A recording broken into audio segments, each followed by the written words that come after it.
नमस्कार दोस्तों।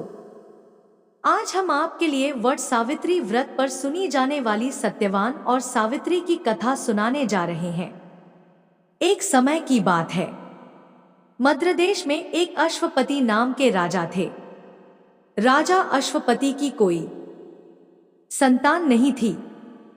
राजा ने संतान प्राप्ति के लिए अनेकों यज्ञ किए। ऋषि मुनियों तथा विद्वानों की सलाह मानकर राजा ने घने जंगल में जाकर एकाग्र चित्त होकर सावित्री देवी की 18 वर्ष तक बड़ा कठोर तप किया, जिसके फल स्वरूप उन्हें एक तेजस्वी दिव्य कन्या की प्राप्ति हुई। राजा अश्वपति ने कन्या का नाम सावित्री रखा। समय बीतता गया और सावित्री बड़ी होकर विवाह योग्य हो गई। एक दिन राजा ने सावित्री से कहा, सावित्री, अब तुम विवाह योग्य हो गई हो, इसलिए तुम स्वयं अपने लिए योग्य वर की खोज करो। तुम जिस वर को पसंद करोगी मैं उस पर विचार करने के बाद तेरा कन्यादान कर दूंगा। पिता की बात मानकर सावित्री मंत्रियों तथा अन्य सेवक और सखियों के साथ यात्रा पर निकल गई। अनेक ऋषियों के आश्रमों और जंगलों में घूमने के बाद वह राजमहल लौट आई। जब सावित्री वापस आई तो संयोगवश उस समय उसके पिता के साथ देवर्षि नारद भी थे। राजकुमारी सावित्री ने उन्हें प्रणाम किया। राजा अश्वपति ने सावित्री से उसकी यात्रा के विषय में समाचार पूछा। सावित्री बोली, पिताजी तपोवन के एक आश्रम में अपने माता पिता के साथ निवास कर रहे। सत्यवान मेरे लिए योग्य वर है। मैंने मन से उन्हें अपना पति चुना है। सावित्री की यह बात सुनकर देवर्षि नारद चौंक उठे और बोले, राजन, सावित्री ने तो बहुत बड़ी भूल कर दी है अपने लिए वर चुनने में। यह सुनकर कर राजा अश्वपति चिंतित हो गए और बोले, हे देवर्षि, सत्यवान में ऐसा कौन सा अवगुण है? इस पर नारद जी ने कहा, राजन, सत्यवान के पिता शत्रुओं के द्वारा राज्य से वंचित कर दिए गए हैं।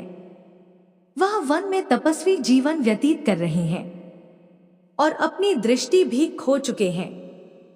राजन, सबसे बड़ी कमी यह है कि सत्यवान अल्पायु है। उसके पास 12 वर्ष की आयु में से अब केवल 1 वर्ष की आयु शेष मात्र बची है।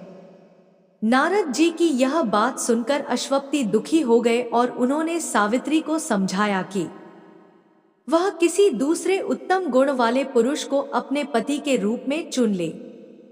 लेकिन सावित्री बोली, पिताजी, नारी अपने जीवन में केवल एक ही बार अपना पति चुनती है। अब चाहे जो भी हो, मैं किसी और को अपने पति के रूप में स्वीकार नहीं कर सकती। पुत्री सावित्री के हट के आगे पिता की एक न चली। राजा अश्वपति ने सावित्री का सत्यवान के साथ पूरे विधि विधान से विवाह कर दिया। विवाह के पश्चात सावित्री अपने पति और सास ससुर के साथ वन में रहने के लिए चली गई। जैसे जैसे समय बीत रहा था, सावित्री के मन का भय भी बढ़ता जा रहा था। नारद जी के कहे अनुसार जब उसके पति की आयु मात्र 4 दिन और बची थी, तब सावित्री ने 3 दिन पहले से व्रत रखना प्रारंभ कर दिया। आखिर वह दिन भी आ गया जब सत्यवान की मृत्यु निश्चित थी। चौथे दिन जब सत्यवान लकड़ियां लेने वन को जाने लगा, तब सावित्री बोली, हे नाथ, मैं भी आपके साथ वन को चलूंगी। सत्यवान के मना करने के बाद भी सावित्री अपने सास ससुर की आज्ञा लेकर अपने पति के साथ वन में चली गई। जंगल में सत्यवान ने पेड़ से लकड़ी काटना शुरू किया। कुछ समय बाद सत्यवान के सर में पीड़ा होने लगी और वह पेड़ से नीचे उतर गया। सावित्री को ज्ञात हो गया कि उसका अंत समय निकट है। अतः उसने अपने पति का सर अपनी गोद में रख लिया। सत्यवान अचेत हो गया, उसका शरीर निष्क्रिय हो गया। सावित्री चुपचाप वहां बैठी आंसू बहाती रही और ईश्वर से प्रार्थना करने लगी। तभी उसे लाल वस्त्र पहने भयंकर आकृति वाला एक पुरुष दिखाई दिया। वह साक्षात यमराज थे। सावित्री बोली, महाराज आप कौन हैं? यमराज ने उत्तर दिया कि सावित्री, मैं यमराज हूं और मैं तुम्हारे पति सत्यवान के प्राण हरने आया हूं। सावित्री बोली, प्रभु सांसारिक प्राणियों के प्राण को हरने आपके दूत आते हैं, क्या कारण है कि आज आपको स्वयं आना पड़ा? यमराज ने उत्तर दिया, सावित्री, सत्यवान धर्मात्मा और सद्गुणों का सागर है। मेरे दूत सत्यवान को ले जाने के योग्य नहीं है, इसलिए मुझे स्वयं आना पड़ा। ऐसा कहकर यमराज ने सत्यवान के शरीर से प्राणों को हर लिया और उसे लेकर वह दक्षिण दिशा की ओर यमलोक को जाने लगे। सावित्री भी यमराज के पीछे पीछे चल पड़ी। सावित्री को अपने पीछे आता देख यमराज बोले, सावित्री तुम मेरे पीछे कहाँ आ रही हो? सावित्री बोली, मेरे पति जहां जाएंगे मैं भी वही जाऊंगी और यही मेरा पत्नी धर्म है। बहुत समझाने पर भी सावित्री ने बात नहीं मानी। उसके पतिव्रत धर्म की निष्ठा को देखकर यमराज बोले, तुम अपने पति के सिवाय कोई भी वरदान मांग लो और तुम लौट जाओ। सावित्री ने अपने दृष्टिहीन सास ससुर की आंखें मांगी। यमराज ने तथास्तु कहा और आगे चल दिए। सावित्री फिर से उनके पीछे पीछे चलने लगी। तब यमराज ने सावित्री से कहा, तुम एक और वरदान मांग लो और यहां से लौट जाओ। तब सावित्री ने अपने सास ससुर के राज्य को वरदान के रूप में मांग लिया। यमराज ने फिर से तथास्तु कहा और आगे चल दिए। लेकिन सावित्री फिर भी यमराज के पीछे पीछे चलने लगी। यमराज ने यह देखा तो सावित्री से एक और वरदान मांगने को कहा। तब सावित्री ने अपने पिता के लिए 100 पुत्रों का वरदान मांगा।